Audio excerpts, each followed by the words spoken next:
열반에 이르는 길 법문사에서 삼매의 이익과 4대 요소를 보는 법을 낭독해 드립니다.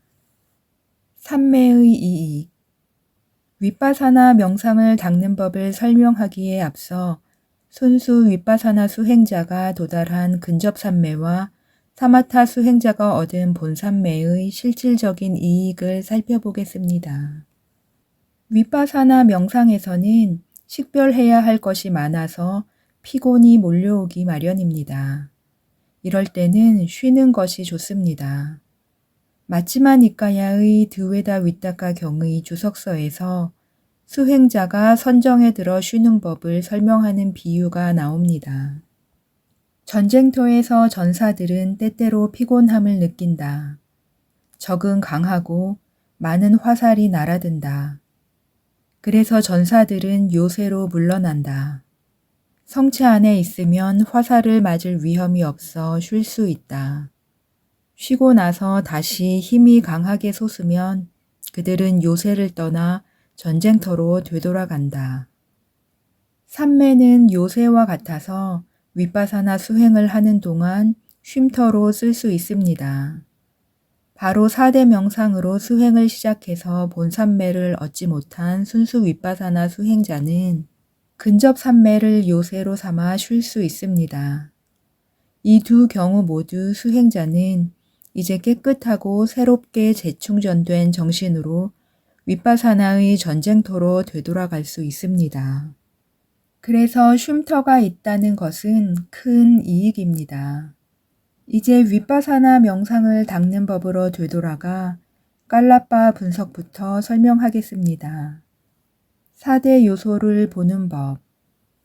깔라빠에는 반투명 깔라빠와 불투명 깔라빠 두 무리가 있습니다.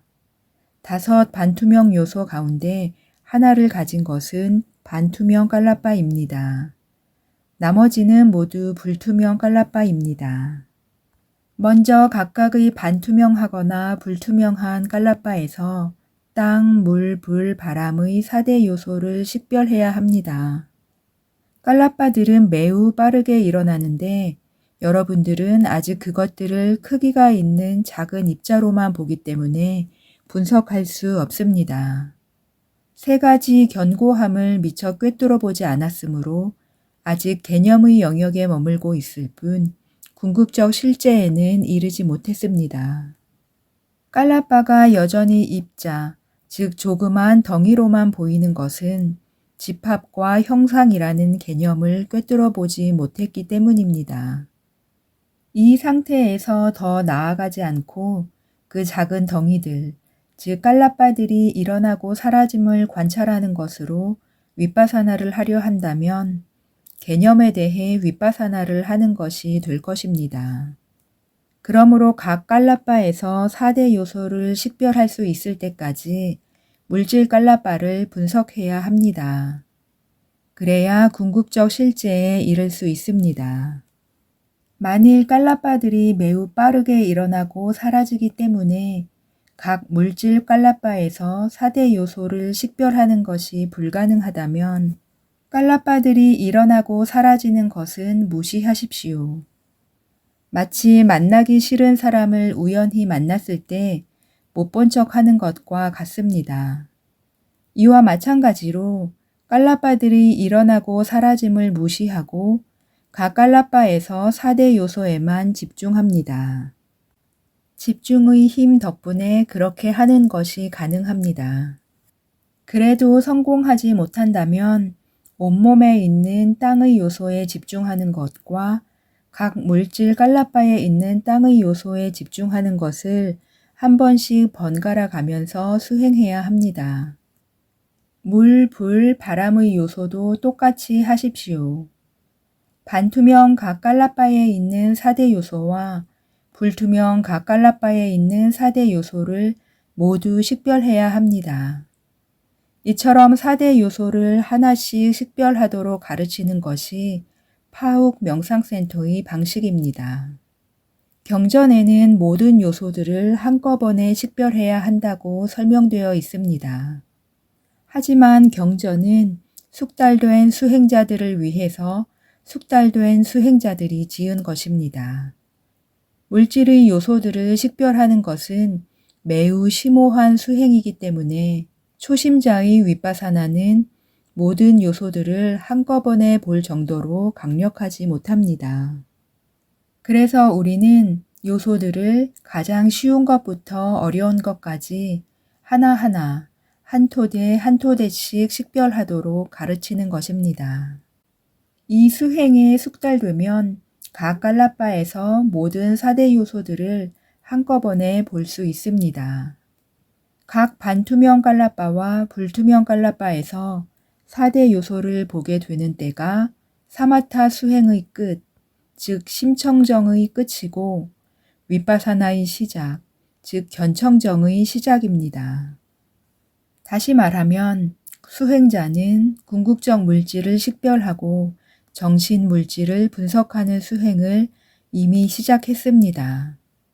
이렇듯 4대 명상은 사마타와 윗바사나 양쪽에 걸쳐 있습니다. 지금까지 과정에서 성공했으면 6 감각토대, 즉 눈, 귀, 코, 혀, 몸, 심장 토대의 여러 반투명 깔라빠와 불투명 깔라빠에서 4대 요소를 식별하십시오. 앞에서 말했듯 모든 반투명 깔라빠와 불투명 깔라빠에는 8가지 기본 물질이 있습니다.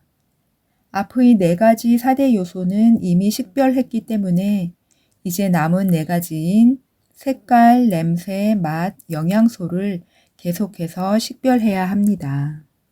계속하기에 앞서 4대 요소를 식별하는 일반적인 절차를 설명하겠습니다. 미망을 쫓는 법이라는 아비담마 주석서에 이렇게 나옵니다. 오로지 의문 정신 과정의 속행만으로 모든 현상을 알 수 있다. 여러분은 각 물질 깔라빠에서 땅, 물, 불, 바람의 요소를 오로지 마노의 아르마리만으로 알아냈습니다. 그런 식으로 깔라빠에서 색깔, 냄새, 맛, 영양소도 알아낼 수 있습니다. 하지만 의식만으로 색깔을 아는 것은 쉬워도 냄새와 맛을 그런 방식으로 알기는 어렵습니다. 코와 혀로 냄새와 맛을 아는 것이 오랜 생활 습관이기 때문입니다. 그래서 명상이 강력해질 때까지는 코의 아르마리나 혀의 아르마리의 도움을 받아야 합니다. 한 대상을 식별하는 2가지 방법을 설명했으므로 이제 깔라빠에서 색깔, 냄새, 맛, 영양소를 식별하는 법을 살펴보겠습니다. 색깔을 보는 법. 색깔은 식별해야 할 5번째 물질로 시각의 대상이고 모든 깔라빠에 있습니다. 깔라빠를 볼 때 이미 그 색깔을 보기 때문에 색깔은 오로지 마노의 문만으로도 쉽게 알아낼 수 있습니다. 색깔은 언제나 그 무엇의 색깔일 수밖에 없는데 그 무엇이란 다름 아닌 4대 요소입니다. 냄새를 보는 법. 냄새는 식별해야 할 6번째 물질로 후각의 대상이고 역시 모든 깔라빠에 있습니다. 코로서 냄새를 맡는 것이 오랜 생활 습관이기 때문에 마노의 아르마리로 냄새를 알려면 처음에는 코의 아르마리로부터 도움을 받아야 할 것입니다. 이렇게 하려면 2 아르마리가 의존하는 물질, 즉 코 반투명 물질과 심장 반투명 물질을 먼저 식별해야 합니다. 코 반투명 물질은 코 10원소 깔라빠의 10번째 물질이고 심장 물질은 심장 10원소 깔라빠의 10번째 물질입니다. 코 반투명 물질을 찾으려면 먼저 코에서 4대 요소를 식별합니다. 하지만 코에서 10원소 깔라빠를 식별할 때 토대가 몸이 아니라 코인 깔라빠를 보도록 유의해야 합니다. 코 10원소 깔라빠만 코 반투명 물질을 갖습니다. 다음 심장 요소를 찾으려면 밝고 빛나는 마노의 문을 식별해야 합니다. 이미 6 감각토대의 반투명 깔라빠와 불투명 깔라빠에서 4대 요소를 식별했기 때문에 만호의 문을 쉽게 식별할 수 있을 것입니다. 이제 코 반투명 물질과 밥왕가를 식별했으므로 반투명 물질이 식별되었던 코 시본소 깔라빠 근처에서 깔라빠의 냄새를 식별하는 단계로 나아가도 됩니다. 냄새가 코의 문과 만호의 문에 동시에 부딪히는 것을 볼 수 있을 것입니다. 맛을 보는 법. 맛은 식별해야 할 7번째 물질로 미각의 대상이고 역시 모든 깔라빠에 있습니다. 만호의 아르마리로 맛을 알려면 코의 경우와 마찬가지로 처음에는 혀의 아르마리로부터 도움을 받아야 할 것입니다. 여기에서도 두 아르마리가 의존하는 물질, 즉 혀 반투명 물질과 심장 반투명 물질을 먼저 식별해야 합니다. 그 다음에 깔라빠의 맛을 식별합니다. 혓바닥 위 침에서 깔라빠를 취하면 됩니다. 영양소를 보는 법. 영양소는 식별해야 할 8번째 물질입니다. 이것 역시 모든 깔라빠에 있고 앞에서 설명했듯 네 유형이 있습니다. 업에서 생긴 영양소, 마음에서 생긴 영양소, 온도에서 생긴 영양소, 음식에서 생긴 영양소. 어떤 깔라빠에도 영양소가 있으며 깔라빠들이 그 영양소에서 거듭거듭 생성되어 번져나가는 것을 볼 수 있을 것입니다. 시청 감사합니다. 윤회의 고통에서 벗어나 해탈에 이르기를 기원드립니다.